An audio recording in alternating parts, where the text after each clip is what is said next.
Namaste, McKendree. It's Pastor Cyndi. On Sunday, I shared in the children's sermon a game I used to play with my kids. We call it the Infinity Game. And for those of you who weren't able to be with us on Sunday, the way that we played it was we would imagine infinity and then ask questions about it. Infinity is more than you can count. If you kept counting and counting and counting, it would be more than you could ever get to. And so we would talk about things like, well, what if you take infinity and you add 7 to it? Well, it's already more than you can count. So if you add 7 to it, it's still more than you can count. It's still infinity. What if you take infinity and subtract 3? Well, it's still infinity. Take away 3 from something more than you can count, it's still more than you can count. You can take away 3, you can take away 30, you can take away 300, you can take away 1,000,000, and it's still infinity. It's still more than you can count. We would play games like, well, there's 2 of you. What if you take infinity and you split it into 2 parts, one for each of you? That one they had to think about for a long time. And finally they came up with, well, each part is infinity. Each part has to be more than you can count if you're taking more than you can count and split it in half. Well, if you can do that with 2, then infinity divided by 7 is infinity. Infinity divided by 500 is still infinity. Divide infinity by 1,000,000 is still infinity. Divide infinity by 7,899,000,000, still infinity.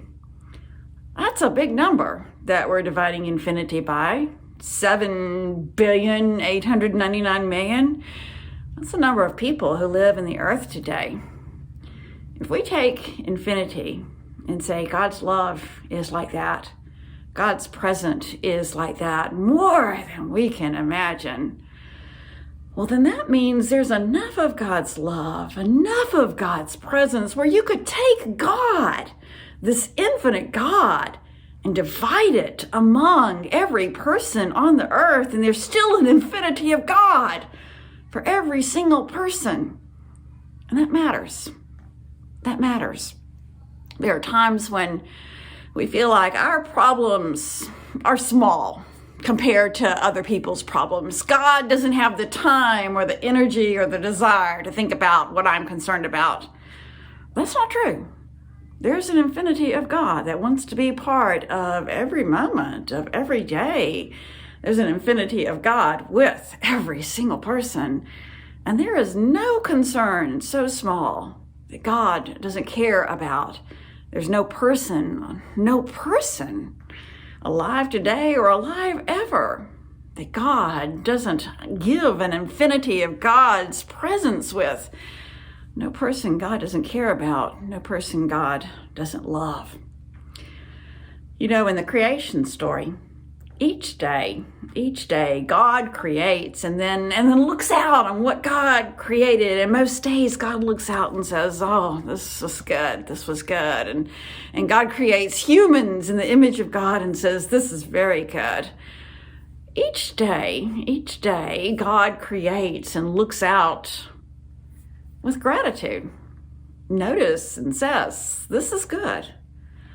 That's something as we're heading towards Thanksgiving and as we're thinking about gratitude and worship, that's something that we can think about for us too. This God who has an infinity of time makes part of that time to look out and notice and say, this is good. This is good. That's how we're created in that image. And I think there's a part of us that needs to do that too. To look out and notice and say, this is good. This is good. Isn't that what Thanksgiving is saying this is good? To take time to notice? Isn't that what we say someone who is ungrateful is? They're ungrateful because they don't notice what's good. They're ungrateful because they don't say thank you. To be thankful, as Paul suggests, to give thanks anywhere, everywhere, at all times. That's part of how we were created, in the image of a God who takes time takes time during this season of creation, Genesis 1, every day and looks out and says, this is good. I thought I'd share with you some of the reasons that you've been listing for which you're thanks.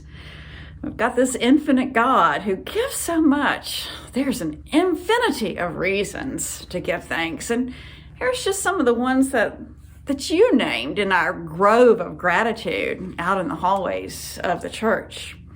For music, my family, for modern medicine, for the mission team at our church, for sunshine on my face, sand on my feet, watching my dog run, access to a library, white cheese with chips. Wow, so many reasons to give thanks.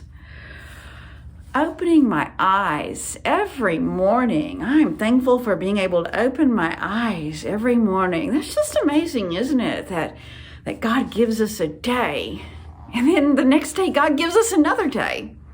Another day.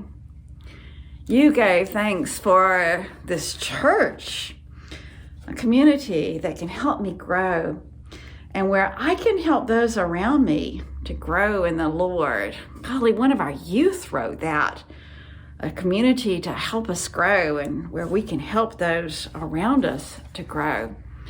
So many reasons to give thanks. You gave thanks for the children's ministry, for music ministry, for open hearts, for open minds, for a community that made you welcome, a community that made a space and place for you. There's so many reasons to give thanks. This Sunday we'll be emphasizing it in worship, but you don't have to wait until Sunday. There's an infinity of God who's here with you. Give thanks for God. There's an infinity of God who has made this wondrous world. There's so many reasons to give thanks. There's an infinity of God working in and through this church. So many reasons to give thanks. I say it almost every Thursday. I am thankful for you, McKendree. I'm thankful for you and thankful to be your pastor. 7 days until Thanksgiving, but we can start now. This Sunday, thankfulness and worship, but there's no reason to wait. God didn't wait. God gave thanks every day, and so can we.